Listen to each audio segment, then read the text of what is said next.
当初は、独立して、最初は設計事務所だけだったんですけど、ここ10年で、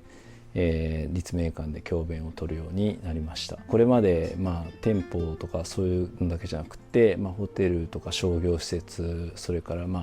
大学関係の仕事とかそういったものを今やらせていただいて、いろいろ日々経験だと思ってやってます。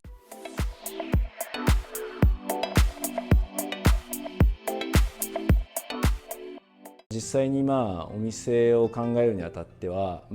いわゆる蜂蜜屋さん自然素材みたいなこととかになってしまわないようなところを探してたら、ステンドグラスの話あったので、光をテーマになんかできるんじゃないかなっていうのをちょっと思ったりしました。いただいた写真が森の写真があって、それまではなんか洞窟で金の蜂蜜を見つけるみたいなイメージで、蜂蜜光らせて、その蜂蜜を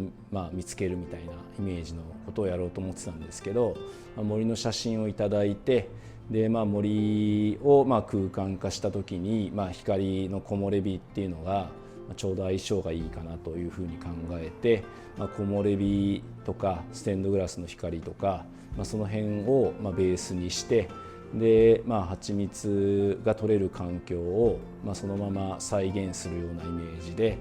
建築を作り出すといいんじゃないかというふうに考えて進めていきました。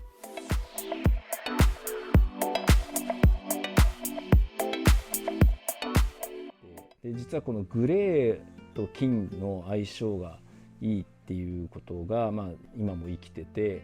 グレーの洞窟の中で金の蜂蜜に合うみたいなことをこの頃ちょっと考えて、でそのステンドグラスをあとは中央に置いてみたりもしてました。でただこれ奥になっちゃうとやっぱりこれステンドグラスミュージアムのやり方に近いです。昼も夜も発光させることになっちゃって自然光で見せることにならないので、これは逆に言うとロワールさんと喋った時になんか実際に、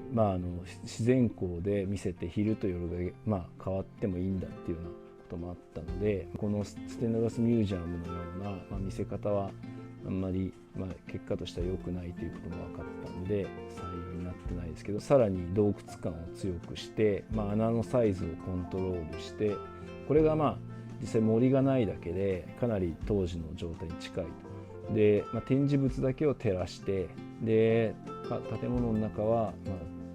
抑えたような設定で、でも奥に花畑が見えてたりとか、取られた環境を切り取ってそこに蜂蜜を置くっていうアイデアは、この頃から踏襲されています。ちょっとお店の中が暗いっていうことを葉山さんたちにご指摘いただいて、それでこの後になんか森の写真かなんか、実は森をイメージしてるみたいなことをいただいて、で木漏れ日どうすんだっていうんで、森のことを考えて、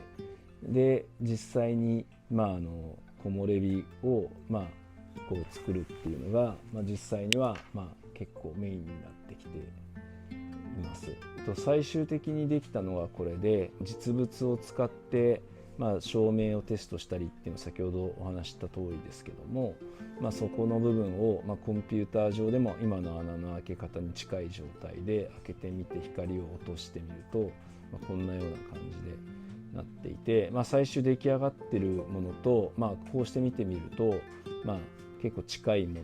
のができてたのかなと。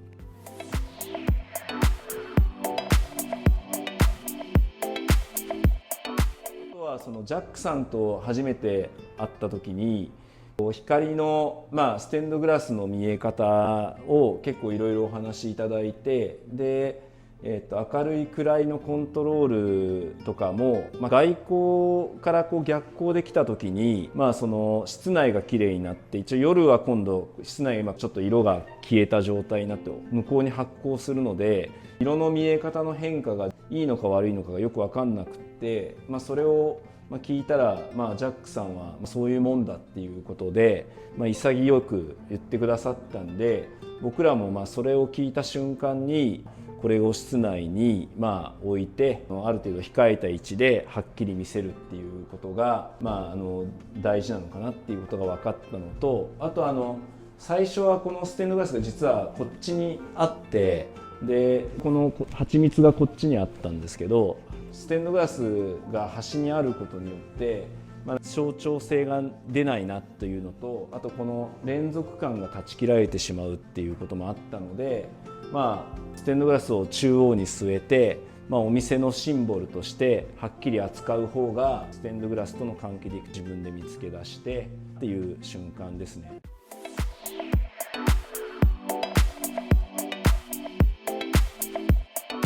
スルーはやっぱり蜂蜜を iPhone の上に乗せて、光らせてみて、で蜂蜜がいい感じで光ることが分かったので、そこで蜂蜜と光の相性が分かって、で、金の蜂蜜みたいな勝手なキーワードを見つけて、でそれが実は蓋が金だったり、新しく開発しているものがまた金色になっていったり、シェプロさんのロゴが金がいいんじゃないかっていうことでつながっていったりとか、その自分たちの考えていることをなるべく突き詰めて、建築のリアルな世界と実際にコンピューター上で検証しているところをなるべくうまく結びつけれるようにテストしながらコンピューター上で確認してっていうのをひたすらやってる感じでしたね。一番難しかった木漏れ日のところもサンプルを借りてライティングをテストしてみて、で照明とその天井との距離が大事だってことも分かって、穴の開け方も実際に実寸でテストして木漏れ日が作り出せることもなんとなく分かったんで、それらいろいろテストしながら自信が湧いてくるというか、そういうような進め方でした。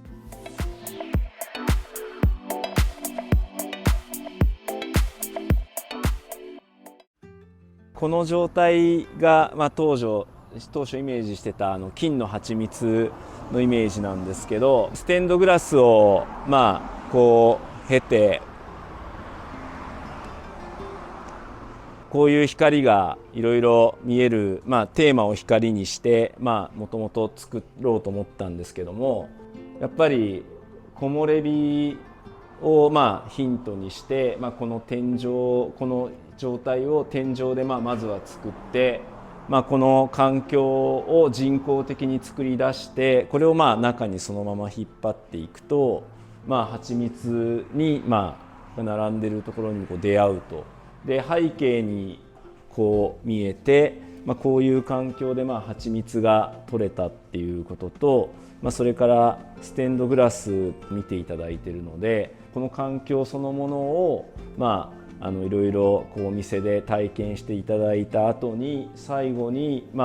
この空間そのものをパッケージ状にして、で蜂蜜はこういう環境で取れたっていうこの見え方と全く同じものを最後は封じ込めてもらって、でお店の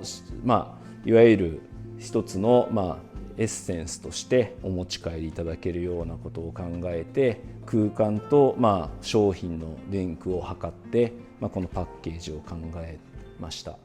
箱と同じようなものが状況としてはここにあって、これをがそのままスポッと空間としては箱に閉じ込められて、白い箱がここにはまっているような感じにしたかったので、なので一方で、そのポンと抜いた感じにするためにはこの壁が荒く見える必要があって、この色ムラのある材料に対してクリアな白で、なるべくこの何にもない箱がただスポンと抜かれたような状態にしたかった。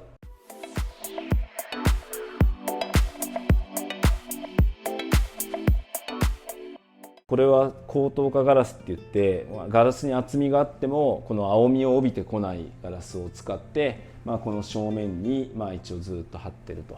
でここの中に、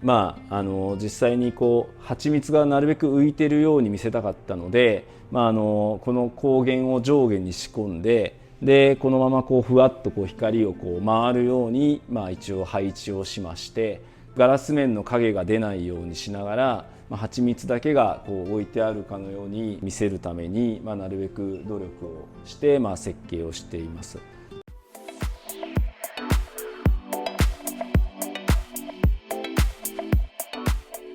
天井板は実際にはレーザーで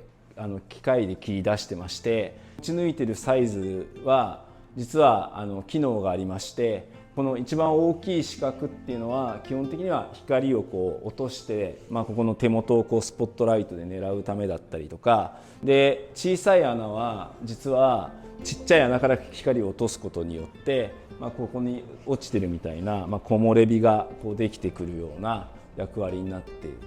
で実はこの距離が結構大事で、光源と、この天井板とのこの関係で、この光の拡散と、実際にはこの影のでき方が変わるので、スプレッドレンズっていうものをはめて一応拡散光に変えて、実際に木漏れ日を作り出しているという形になっている。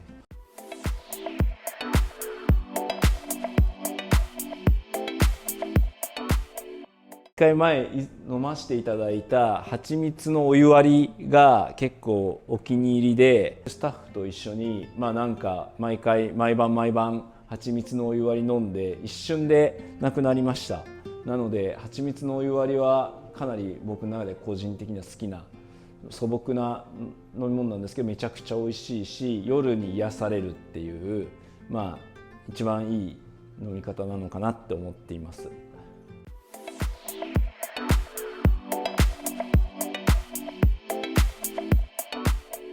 僕たちも結構いつもやってて思うことなんですけど、やっぱりこうよく知らないと何にもできないことがあって、蜂蜜のことについて絵本を教えてもらったりとか、化粧品の本のことを教えてもらったりとか、いろいろやっぱり学ぶことによって、次のことが見えてくるっていうか、でそうするとまた設計したいものが出てきて、課題も出てきて、その課題を乗り越えていく。それで我々も成長するっていうんです。これができた時にやっぱりスタッフも自信につながっていけばいいなと思ってますし、お店の方が喜んでいただいて、お店のコンセプトをそのままお店の方が語っていただいて、でそれで実際に商品をうまく説明できて、お客さんとの距離が近づいたりみたいなことを聞かせていただいたりするので、やっぱり相手をよく知って、自分たちもそれをよく考えてやることによって成長につながったり、いいものができたりっていうことを改めて実感しました。